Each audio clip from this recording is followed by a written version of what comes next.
Hello, I am here again in part 2, the Twitter part of this question and answer extravaganza. I'm in a hoodie because I'm cold. I don't know if you noticed, but I was hugging myself a lot through that first one because it's cold. And I've got some pomegranates to snack on. And we're going to be answering the Twitter questions. We have 95 of them. I will not be answering all of them, but we'll try to be getting to a decent amount of them. Okay. Are you in love? First question. We're starting out with a banger. I don't know if you're asking if I'm single or in a relationship. The answer is I'm single. I'm not in love. Yeah.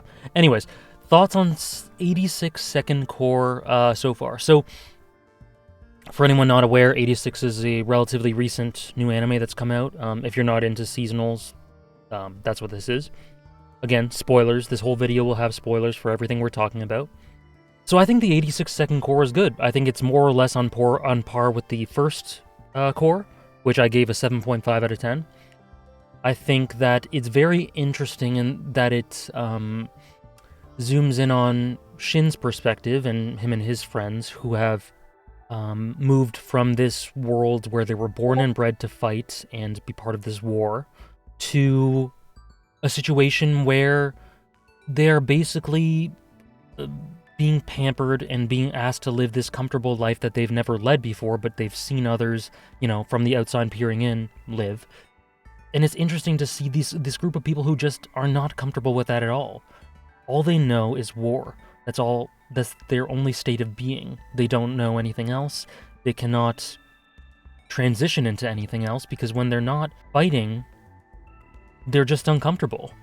They just don't know how to live properly, and that's super sad. That's such a sad concept. And I think they tackled it really well in the show, seeing them come to terms with trying to fit in, trying to live this new life that should make them happy, but just not being able to do it. I think that's super sad, and I think it's really well done.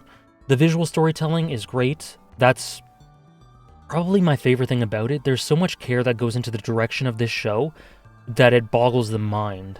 And that is something that I think distinguishes it from other shows that maybe cover similar ideas. To sort of piggyback onto the question asked about anime that involve war. The visual direction, there's just so much thought put into it. So much symbolism, foreshadowing, framing techniques. It's just super high quality all over the place. It tells so much through visual subtext. There's an account that makes threads on Twitter every week talking about, they're not super all positive all the time, but it's basically talking about the direction of each of these episodes and praising the things that were done in the adaptation and talking about all the little extra stuff put into the visuals. And they're really great for reading after you've watched that week's episode. They help me further my appreciation for the show and my appreciation for what the directors are doing. So I would recommend, if I can just find one of them. So here, look, fairly extensive, pretty long thread with pictures attached to basically every tweet. Very analytical, looks at all the storytelling, looks at all the visuals. It's just great. Would recommend following this guy, Jarek, for that sort of thing every week. Not to put pressure on them, but if you were in our position, what question would you ask yourself and how would you answer it? I think this is a joke, but even if it isn't, I find the idea interesting because we are acquainted with our own thoughts 24/7, right? We know the type of people we are. What we don't know as well as other people. And so that's why we're interested in other people. We think about the things we think about so often, and we're so knowledgeable about who we ourselves are, or the things we do, or the things we like, that it becomes mundane in our brains. So we think of ourselves as boring very often and have trouble understanding why other people would want to get to know us, or why they think we're interesting and things like that. So I guess the non-pretentious answer to this would be I wouldn't have any questions for myself, because I don't find myself very interesting. uh, what are your favorite quotes in fiction? Too many. Can't narrow it down. Sorry. I'm sorry. What is the process when writing a video? I answered that. How, if ever, do you deal with burnout related to a medium? Do you go for the trading mediums approach or try switching up shows or patterns of watching? Both. I do both. So if I'm burnt out on anime or something, for a season, I just reduce the amount of seasonal anime I watch, while at the same time play more video games or play a visual novel or whatever for those 3 or 4 months, or focus on something else. And then by the time that's done, the burnout's usually gone and I can go back to it. No real interesting answer to that. I just do both of those things. Outside of YouTube, what's your job or career path? I always thought you might have enjoyed psychology or something. I prefer not to really say what my job, because like I said, I have 2 part-time jobs. One's YouTube, one is something else. I'd prefer not to really say that, disclose that, just for privacy reasons. It's no big deal if people find it out, but I just, I prefer not to say it right now. Yeah, I thought you might have majored in psychology or something. I minored in psychology for my undergrad and university. I got a minor in psychology, neuroscience, and behavior. So yeah, I don't think I use much of that in my videos, but maybe some of it leaks out into it. What are your favorite visuals or art style in anime and manga?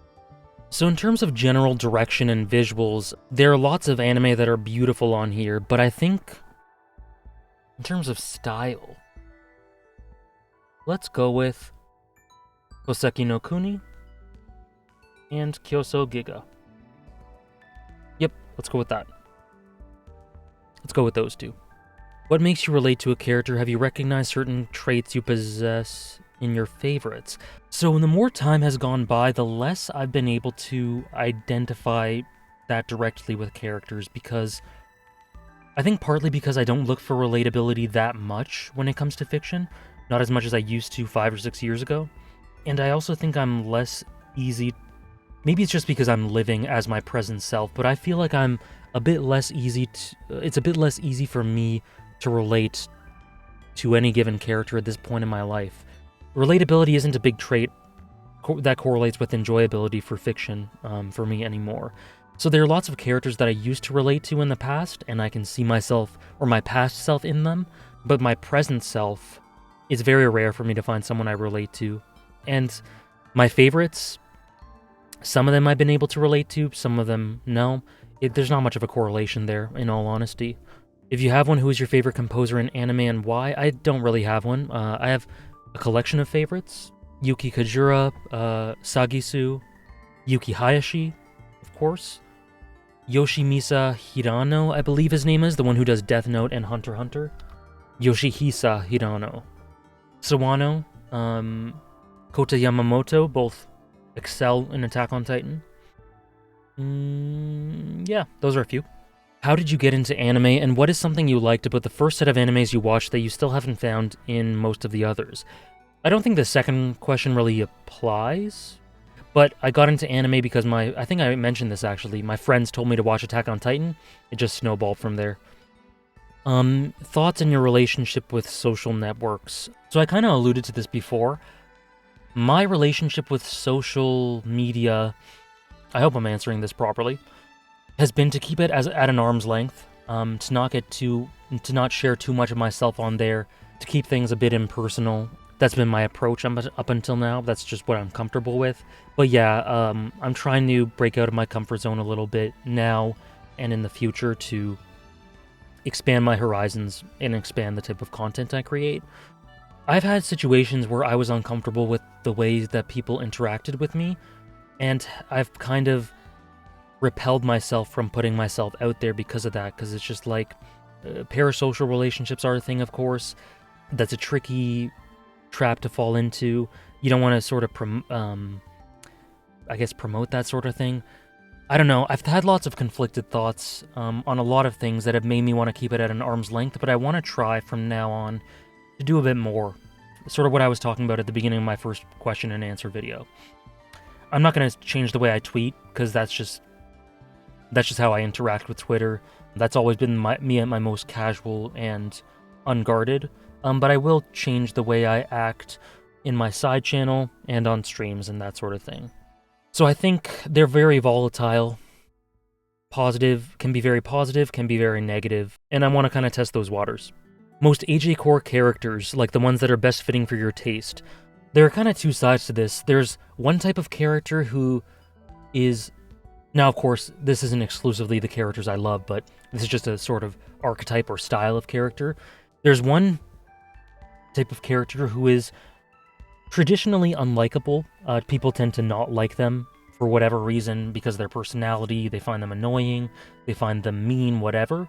But this type of character has very justifiable reasons for why they are the way they are.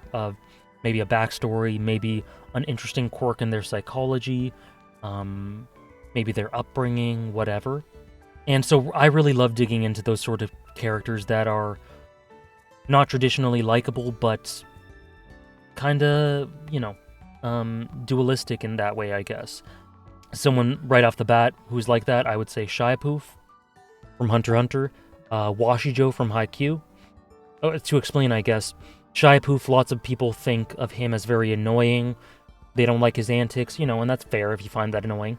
But I just think that the psychological reasons behind why he's been so corrupted to think the way he does is just so interesting and feeds so beautifully into the themes of the Chimera Ant arc, of humanity, the human condition, what all of this means.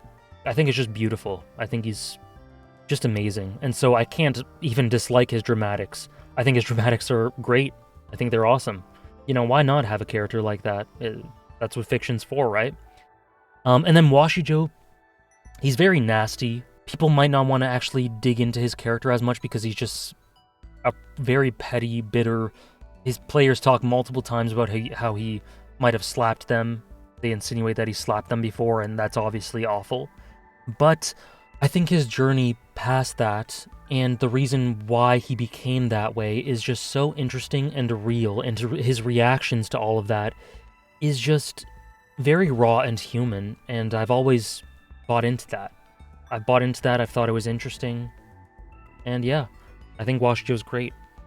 And his ascent past all the bitterness is one of the most admirable things ever, because it's essentially an example of a character looking in the face someone who almost invalidates their entire life purpose as they saw it, and fills them with so much regret, and yet, at the same time, striving past the bitterness that you feel towards that person, and wishing the best for them, and vicariously getting fulfillment through their journey. And I think that's just a really admirable thing for him to do, to contrast how horrible he is earlier. I don't know, he's great. Another one is Bakugo. Very AJ Core, very deep-seated psychological issues for the way he thinks, but it manifests in a great character arc, very natural, very logical, and yeah, characters like that. I'm sure there are others that I just can't really think of that fit that role. And then there's the other side of it, where I'm an empathy merchant. If there's a character who's empathetic, or compassionate, or maybe an underdog, a combination of all those sort of things, I buy right into that. I'm a self-proclaimed empathy merchant, and I love very human, flawed characters that at the same time try their best to do good, and to be empathetic, and to learn to be better. Spoilers for all of my favorites right now. Everything's fair game. Don't listen to the next 2 minutes if you don't want to be spoiled on my favorite visual novels, anime, etc. Battler from Umineko easily fits into this. Michelle from the House in Fata Morgana. Simon kinda from Gurren Lagann fits into this. Hinata from Haikyuu. And Waver Velvet kinda fits into it. I love Waver Velvet as a character in Fate Zero, and he shares some characteristics with those types of characters. Mostly the underdog aspect and the sort of way he claws his way up through life and is inspired by Rider and all that sort of stuff. Doesn't fit as well, but hopefully you get what I mean. At what moment did your favorite become your favorite, or when did you realize this is the one? My favorite anime right now is Hunter x Hunter, and the reason, or the moment that I fell in love with that, this isn't really answering the question, but I don't think I can because Hunter x Hunter didn't become my favorite until at a certain moment while watching as much as after reflecting on it. But I fell in love with it, Gon versus Hisoka in Heaven's Arena, and then I fell deeply in love with it during Uvo's Requiem in York New Arc, episode 51 in the 2011 anime. Favorite book? I don't read very much just because I just don't have much time, and that's just something that kind of falls by the wayside. I'm currently slowly working my way through the Monogatari light novels, and those are fun, but in general I don't read much. So I guess my favorite would be A Storm of Swords from A Song of Ice and Fire, with A Dance with Dragons close behind. Pineapple pizza, yes or no? No. What is your main takeaway from Better Call Saul's primary message or theme? I don't really feel comfortable answering that until the whole series is completed, because I think there are some things that I won't be able to prize out holistically until I see the finished product. But there are lots of parallel ideas about sort of corruption, nature versus nurture, the nature of the self and what it truly means to be the person you are, what factors into that. A lot of those sorts of ideas are ones I get throughout the whole thing for Jimmy, Chuck, and their relation to one another, Mike, especially. So those sorts of ideas are ones that stick out at me, but I wouldn't be able to conclude with confidence that they're main themes until it's finished. What is your favorite fight in all of fiction? I don't have one. I can't narrow it down. But there's Gon versus Hisoka, Uvo versus Kurapika, Netsudo versus Meruem, Kire versus Kiritsugu, Makishima versus Kokami. I'm not counting beatdowns. The final fight in Gurren Lagann. The Viper versus the Mountain in the Song of Ice and Fire books. Does Ganishka versus Griffith count? I don't know if that counts as a fight, but that's right up there. Either of the Guts versus Griffith ones. I think that's enough. If there was one video you would want everyone to watch from your channel, what would it be? The Harry Potter one. I think that's... The audio quality isn't the best on that, but I think that's the one that's most generalizable to a wider audience, that most people would be able to watch and, I guess, relate to, or at least understand. There's the lowest barrier to entry for that, because lots of people have watched Harry Potter. So yeah, I guess that one, and I'm very proud of it, so yeah. Is Berserk the greatest manga to exist? Well, I have Haikyuu slightly ahead of it. Sorry. Will you ever make an Umineko video? Would be great if you did. Funny you asked this, it's currently a donation goal on my Patreon. If it gets funded, I will make a video on it. It's currently at about 30 to 40%, something like that. I have a spreadsheet for it. If it gets funded, yeah, I'll be making a audio-only video on it. But if it doesn't get funded, then I won't. Thoughts on Scotty Barnes? I love him. For anyone who's not familiar, Scotty Barnes is the player that the Raptors picked as their 4th round pick for this season. I was a bit hesitant and was kind of bought into Jalen Suggs, but, you know, I said, let's just trust in Masai, let's see how it goes. I was totally wrong to doubt it at first. He just looks like a star. As I'm speaking right now, the night of November 1st, 2021, the Raptors just beat the Knicks in a great performance without him because he's jammed his finger or something like that. Hopefully he'll be back soon. So they can obviously manage without him, but he's like the heartbeat of the team already. He's got all the intangibles, he can score, he rebounds, he's all over the place, he's a leader, he communicates, he loves Toronto, he loves being here already, he has a great energy, he can assist. I love him. He's amazing. Would you like to travel to other countries? Which of them? Japan, for the obvious answer. I would love to visit Japan, but I would also like to visit England to watch a professional football game. I would like to visit Italy, France, and Spain. What's the main thing that turns you away from reading manga? For anyone who's not aware, I just don't enjoy manga too much. For whatever reason, it doesn't fit in my brain. I don't find myself able to be immersed by it that often. Of course, there are exceptions. One of them's Berserk. One of them's Haikyuu. Attack on Titan. I'm having a great time reading Blue Period right now. So there are exceptions, but in general, I've just learned that I have trouble getting immersed with it. And I've tried. It's just, I don't mesh well with the medium, which sucks, but, you know, that's how it is. There's absolutely nothing wrong with manga. I think it's a fantastic medium. I think it's awesome. I think it's great. I just can't enjoy it in general all that much for some reason, which is a bit of a shame. Who is your favorite anime character ever? I don't have one. For you, what's more important in a story, characters or plot? It's more of a... I don't know if I mentioned this in an earlier answer, but it's always a case-by-case basis. What I value most in the story depends on the story itself. Maybe it has a strong focus on setting, maybe it has a strong focus on character writing, or thematic presentation, or whatever. So, in general, what I value most changes from story to story, but I would say that overall, characters are more important to me than plot, because I'm not going to care much about a plot if I don't care about the characters experiencing that plot. How often do you watch football nowadays? Every week. What are your favorite female characters? Too many to name. You can pick a bunch of female characters from Umineko, from Eva, Berserk, and you'd be hitting on a lot of my favorites. If you had to choose between only Berserk and Hunter x Hunter to be completed, which would you have chosen?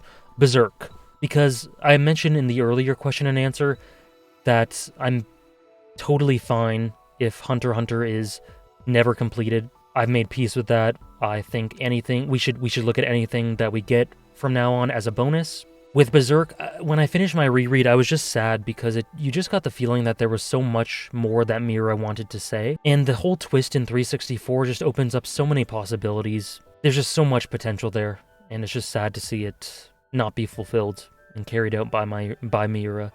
So I'd like to have seen his story completed, because I think Berserk, it feels right for Berserk to have a true ending more than Hunter x Hunter.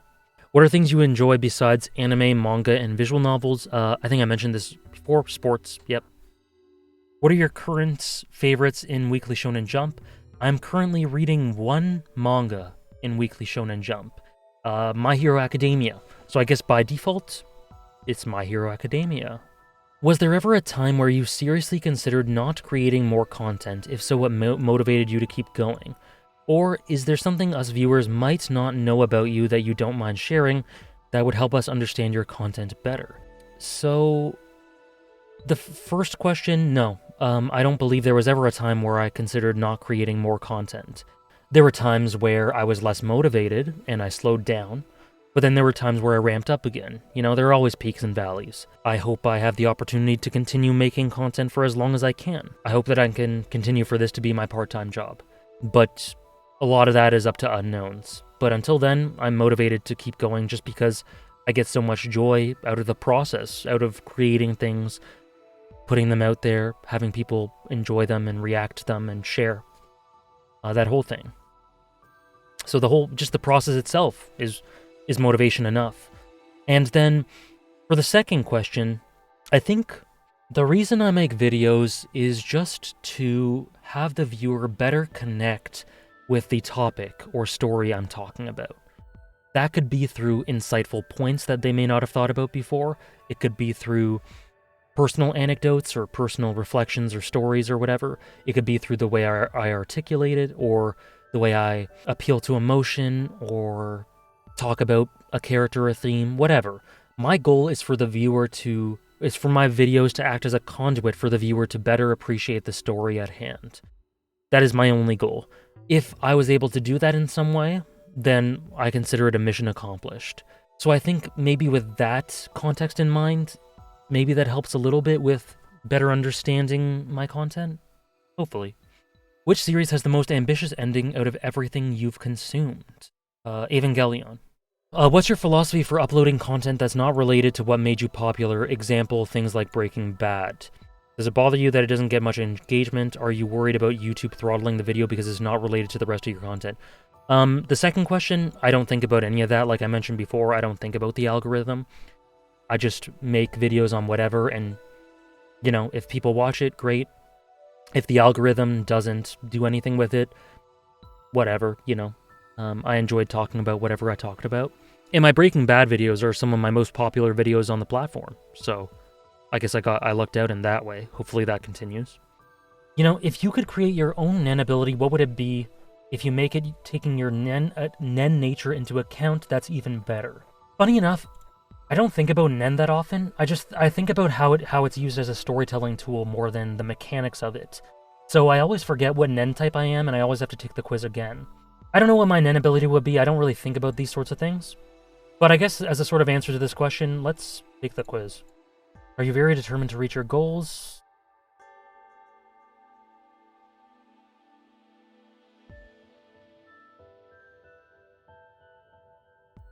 Are you honest, frank, and free from ambiguity or pretense? Yeah, I think generally. Not 100%, but generally. Are you selfish? Yes.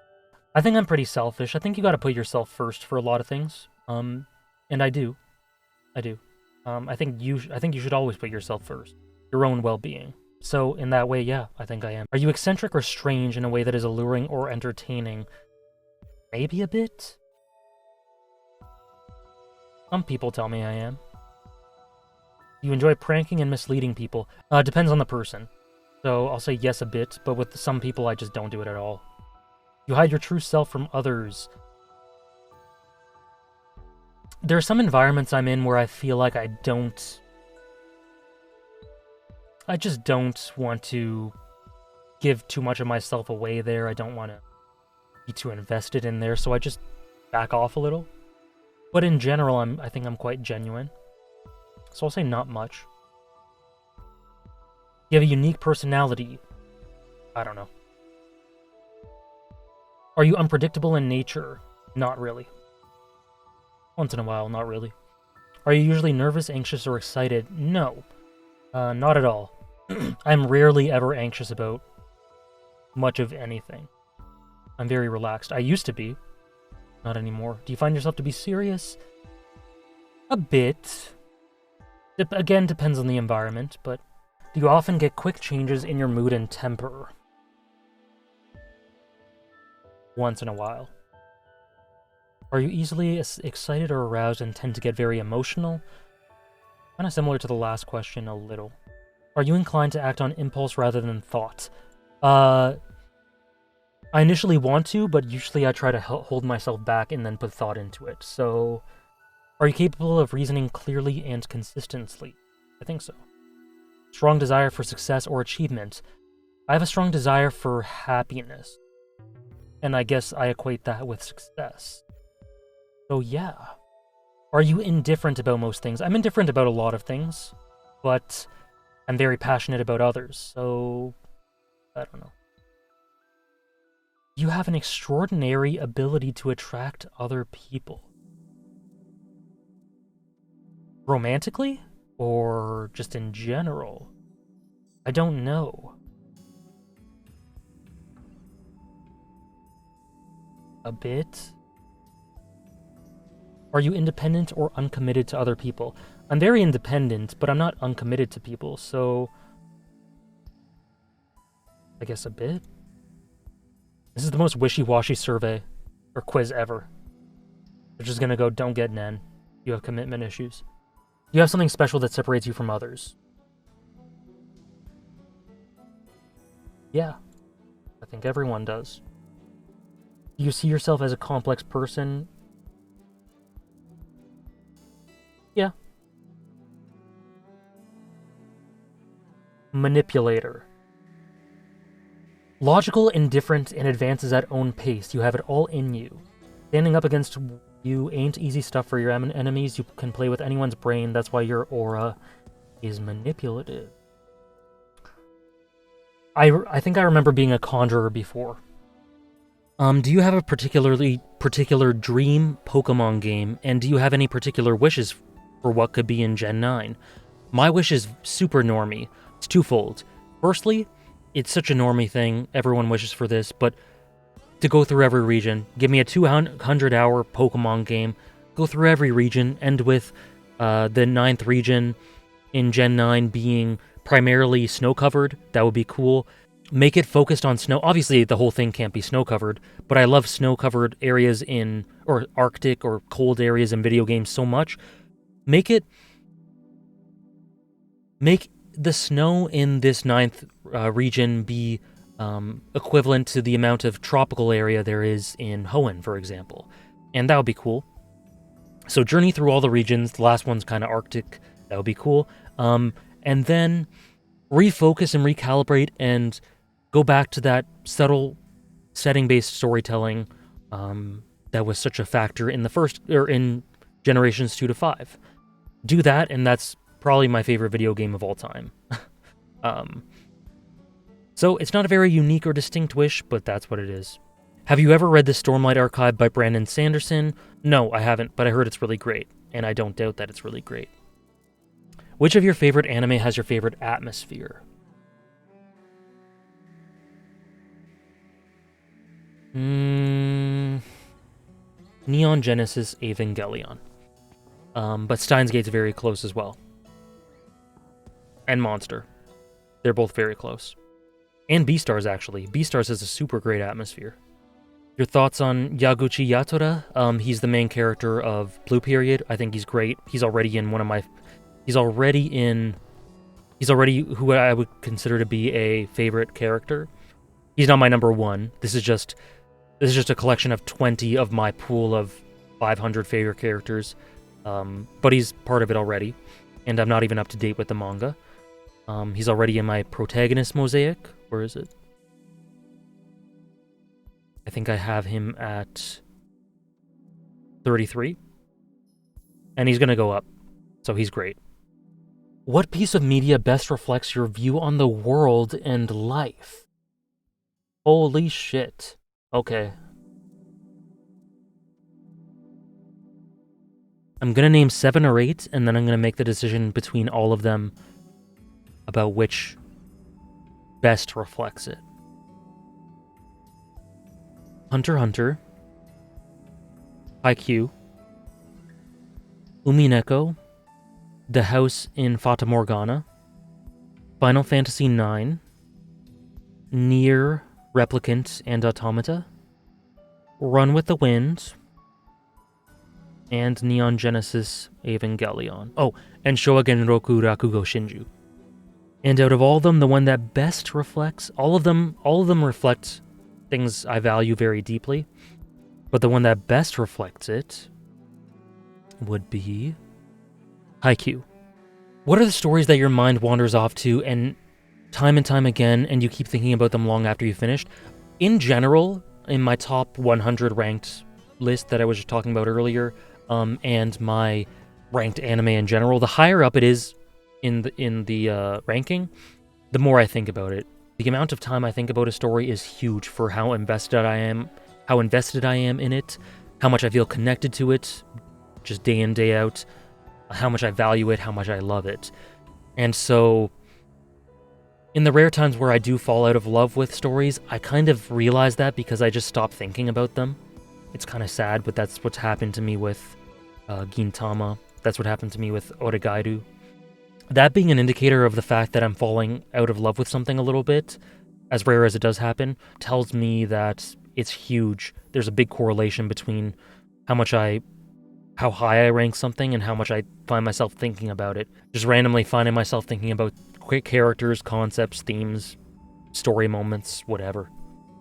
Top 5 favorite arcs in anime. I don't rank my arcs, but Chimera Ant's in there. Falcon of the Millennium Empire is in there, from Berserk. Nationals from Haikyuu.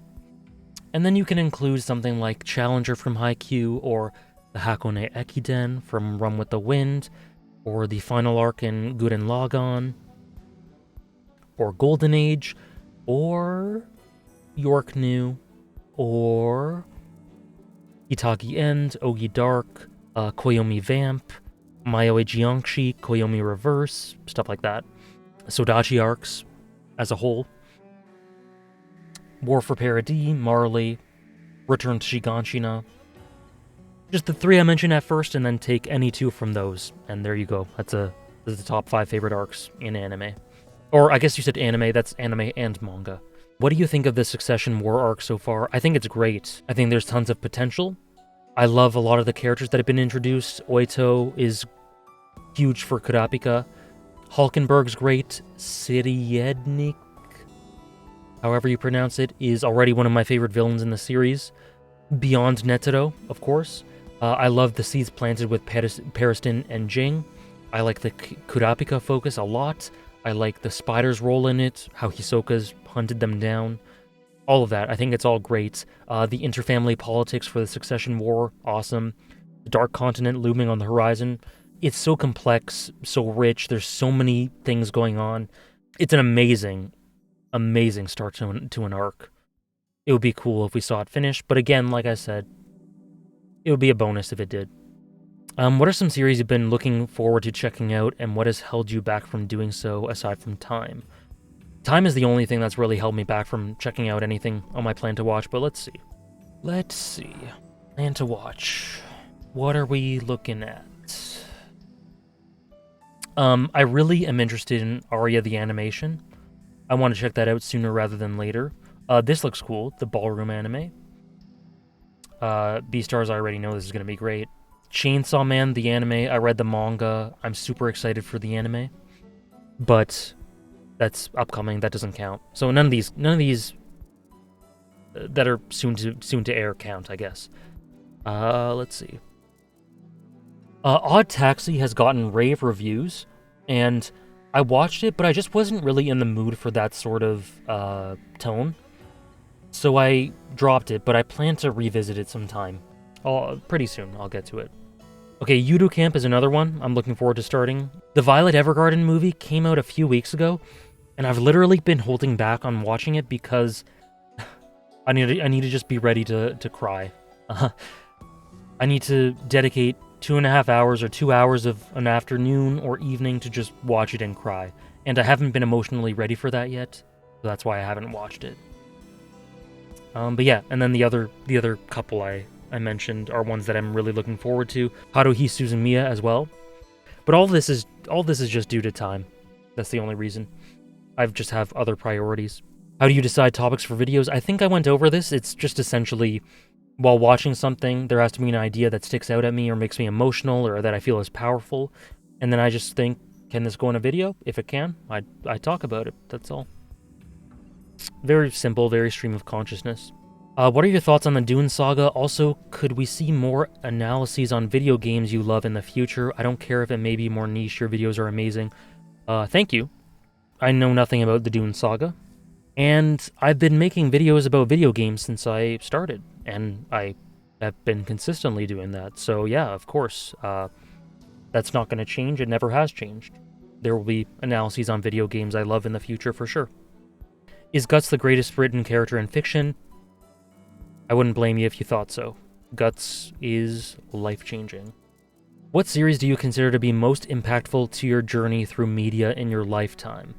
Basically, the high favorites, but to name a few, Hunter x Hunter, Fate Zero, Haikyuu, Steins Gate, Rakugo Big Time, Eva less so, but still pretty impactful.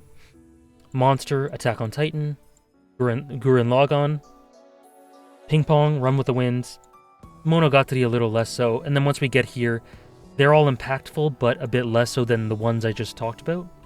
Berserk, definitely. Umineko, definitely. The House in Fata Morgana, definitely. They've all impacted me in very different ways. The way I view media is sort of an amalgamation.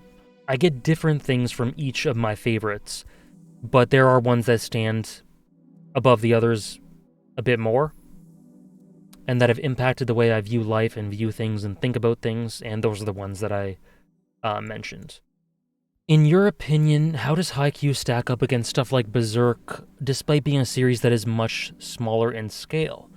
It's an interesting question. Like I said earlier, Haikyuu is my favorite manga. I think I like it better than Berserk. It's close, but I do like it better than Berserk. So, it's a very preferential thing. Scale for me doesn't really...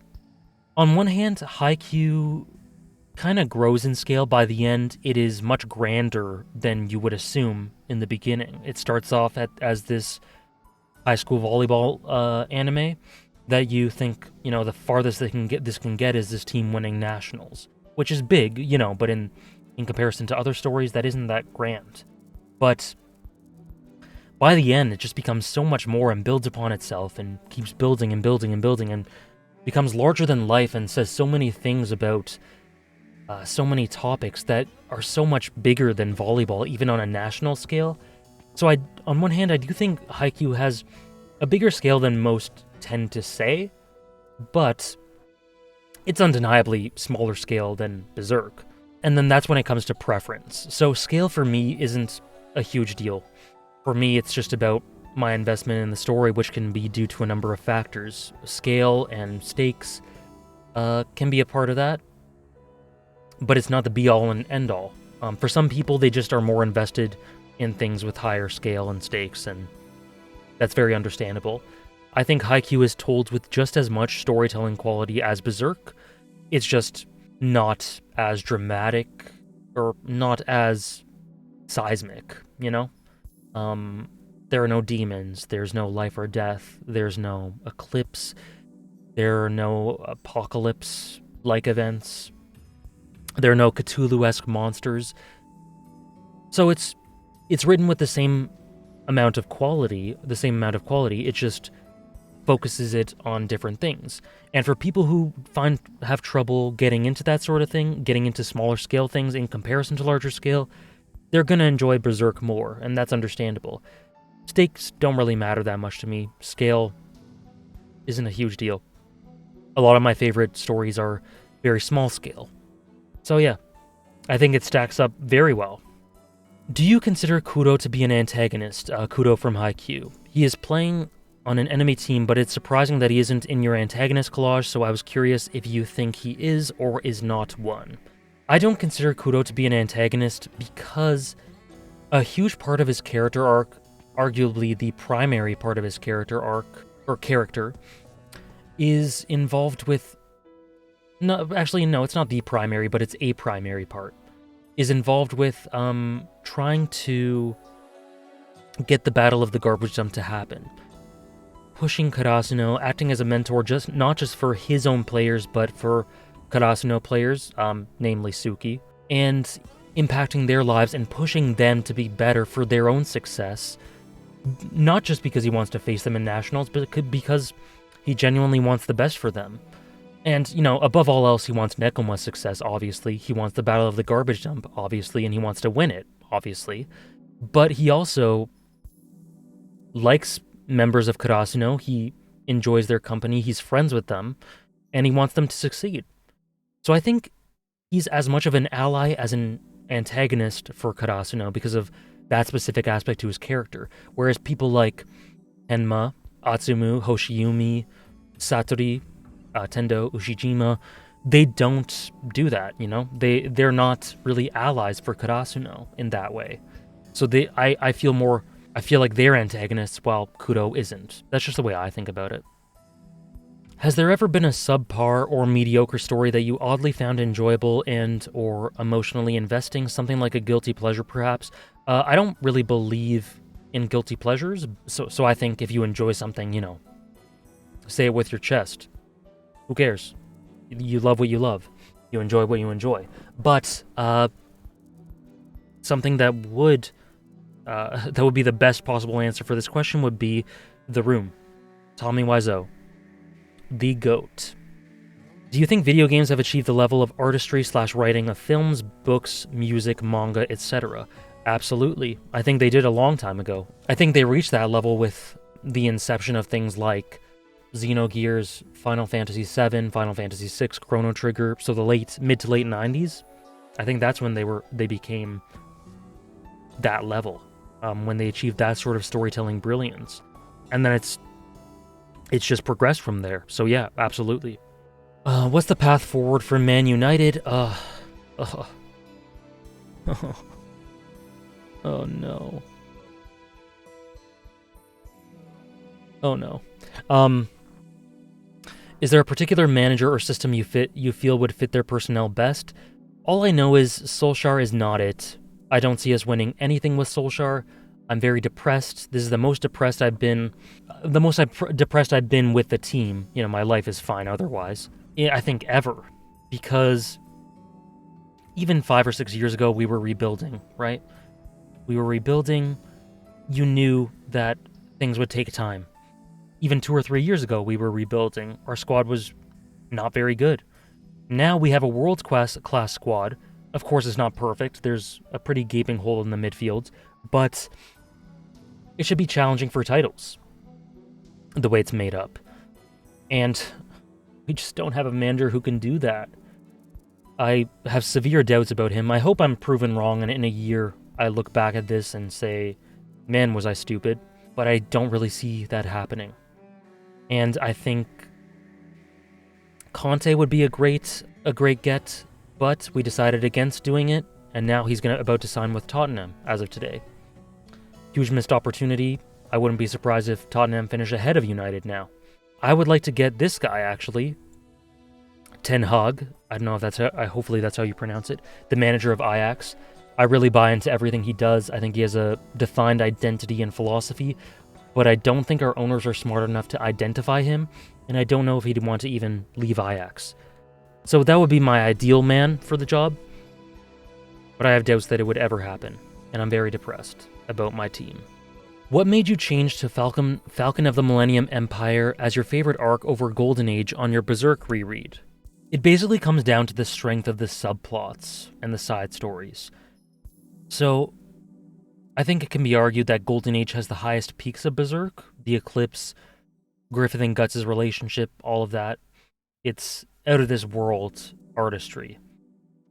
I would argue now, today, something that I wouldn't have argued before in the past, and that's that the stuff with Guts and Casca, Guts trying to protect Casca, his struggles with that, slowly coming together with his new family, all those beautiful moments, his moments with Shirka, don't know how to pronounce her name properly, them on the boat, Griffith with versus Ganishka, all of that.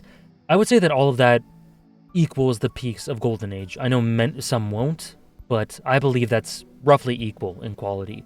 And then there's the obvious thing, the art is much better in Falcon of the Millennium Empire compared to Golden Age. It's just, Mira gets better and better as the series goes on, the art's way better, so that definitely helps. But aside from that, aside from the peaks being more or less equal in my opinion, the subplots are just a lot more solid in Falcon of the Millennium Empire.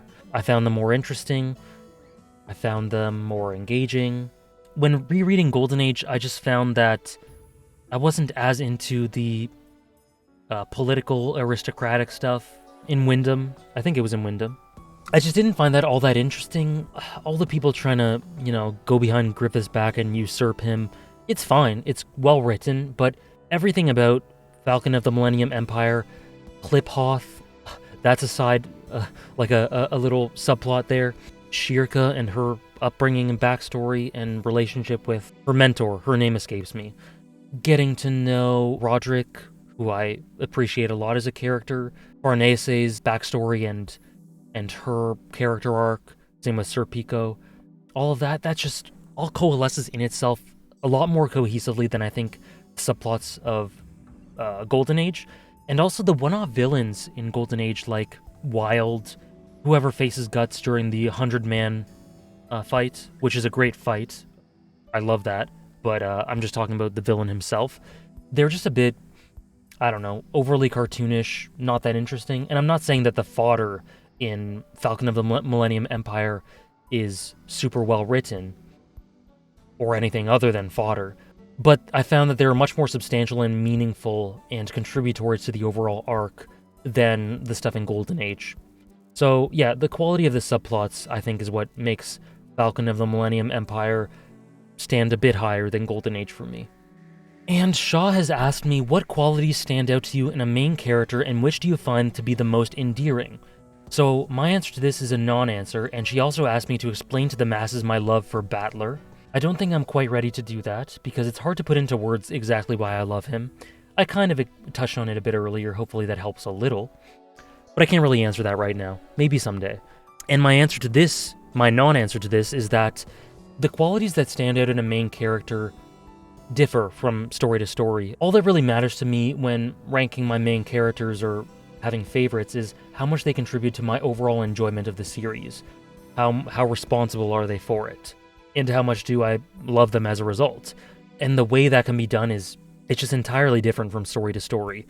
Hinata does it in a completely different way to Eren, to Battler, to Michelle. So there are no distinct qualities I can pick out that in a vacuum that would apply to what I look for in a main character. It's all very contextual, but I'd say the biggest quality would be their ability to contribute to my overall enjoyment of the story. And there's my non-answer. I'm sorry, Shaw. I hope it's better than nothing. So I think that does it with all the questions. And then the last one was someone asked me, can you show your tattoos to us in the Q&A video? So yeah, I can do that for sure. I think they DM'd me that because they're a private account, and I wouldn't have seen their answer. Maybe. Either way, I can absolutely do that.